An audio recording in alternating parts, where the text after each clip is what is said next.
Hello, Richard from budgetguitarist.com, and today I'm going to give you 10 reasons why this is the best time to be a guitar player. The best time ever. Okay. Guitar players are an interesting group. Some of us play guitar for a living, some of us play guitar as a part-time job, some just play for fun as a hobby. Some of us spend countless hours watching guitar videos online because it's more interesting than anything else on cable TV, which isn't saying much. Some guitarists run websites about budget guitars, and some guitarists start YouTube channels because they love to talk about guitars. Some guitarists practice, some set goals, some don't. It's a personal decision, I would say. But playing guitar is an amazing hobby. So anyway, let's get to the list. These are not in any particular order. Number 1, you could play guitar alone. If your hobby is football or softball, you need a group of people dedicated to, getting time and equipment and getting together and practice and play. But with an electric guitar, all you need is a guitar and an amp of some kind. And that's easier than ever before, as we're going to get to. Number 2, no instrument looks as cool as an electric guitar, and today's guitars look cooler than ever. If you like the old guitars, we still got those, but we also have cool stuff. I do think synths look cool, but synth players can't do rock star poses, can they? No, not really. 3, the quality of inexpensive guitars is better than ever. Okay, if you were born in the 60s or the 70s, you remember when budget guitars were horrible. My first guitar, electric that is, was a Kent Les Paul copy. And it had humbuckers, or at least I thought it did. Once I started getting into tinkering with guitars and stuff, I took the covers off and there was single coil pickups underneath the humbucker covers. You can get away with that crap these days. Michael Rutherford of Genesis, on the last Genesis tour, toured with a Squier Bullet Strat. Case closed, right? 4, digital modelers have gotten extremely good. For around $500, you can sound similar to almost any expensive amp out there. Modeling continues to get better and cheaper, and at some point in time, you're going to be able to get Helix sounds out of a $100 pedal. That day's coming very soon.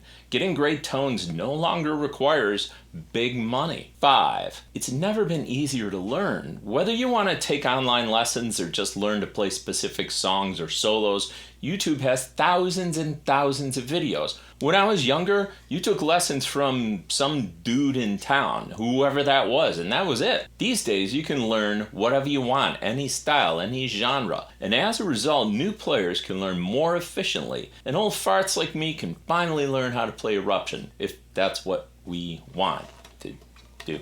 6, it's never been easier to jam, right? You want to play lead guitar on Back in Black? There's a backing track on YouTube complete with lead vocals. Want to play lead guitar over endless variations of rock or jazz backing tracks? It's all there on YouTube for free. Want to collaborate with someone? You can do it remotely, or you can read about where local musicians hang out and find somebody that way. The internet connects all of this. 7, it's never been easier to record music. In 1984, if you wanted to put out an album with international distribution, you needed a major label record contract. 20 years later, I put out my first album in 2004, internationally, online. And I thought, man, anybody can make an album now, but you gotta learn audio recording and mixing and all this other stuff, and almost nobody's gonna do that.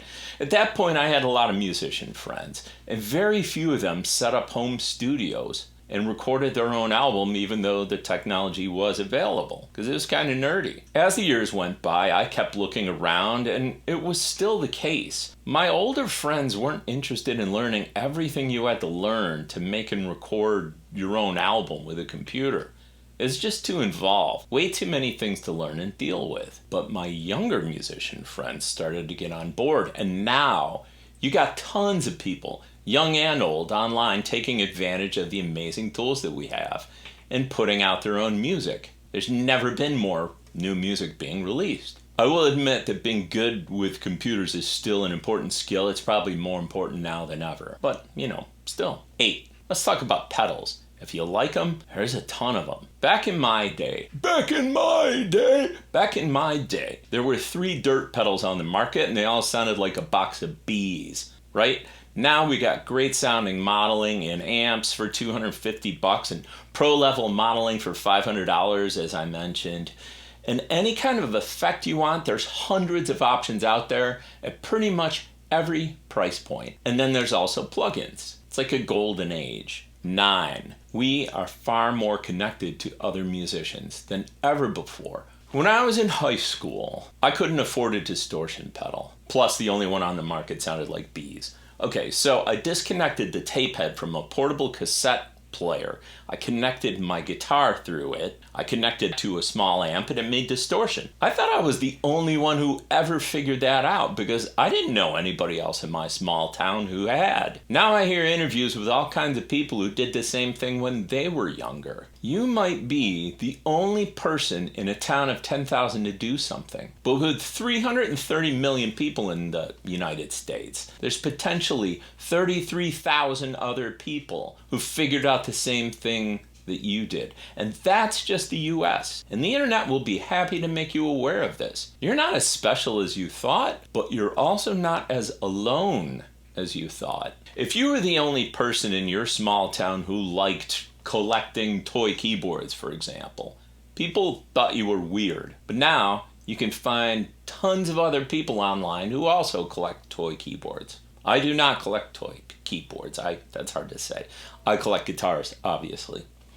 Anyway, part of the roadblocks we faced in the past were caused by lack of knowledge. I mean, I subscribed to Guitar Player and home recording magazines and computer magazines. I went to libraries. I talked to anybody who could teach me something about guitars or computers or keyboards or whatever. You know, now all that knowledge is out there on the internet. 10. It's never been easier to get your playing out there. Right, so the internet's made it easy to find out how to do literally anything and share it with the world. So as a result, people of all walks of life representing all hobbies are sharing their work online. My cousin paints famous monsters in humorous situations, and he shares them online and in print magazines. My brother-in-law is also a great artist. He shares his art online, sometimes sketches, sometimes final products. My daughter makes and sells art online. She's got a business. My son loves video games and he's designing online worlds for other people to play in. Humorous ones. I have friends who've released their own albums online. I've released 6 albums and I run 2 websites and 2 YouTube channels. The point being that hobbyists from all over the world are sharing their love of hobbies online, including guitar playing, right? Which is what we're talking about. In a lot of cases, people enjoy their hobby more than they enjoy their job.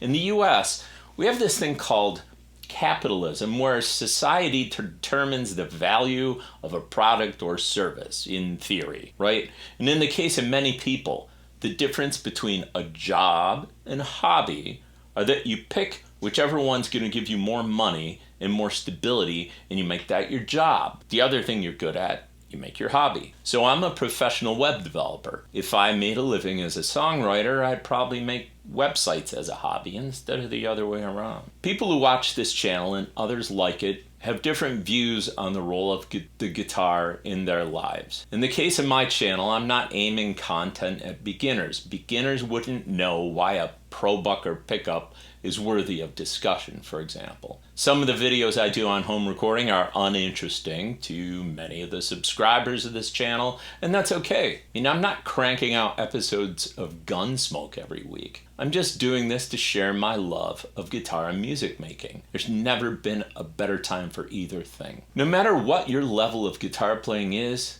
there are YouTube channels out there that you can enjoy, and I'm very proud and happy to be one of them. Thank you very much for watching.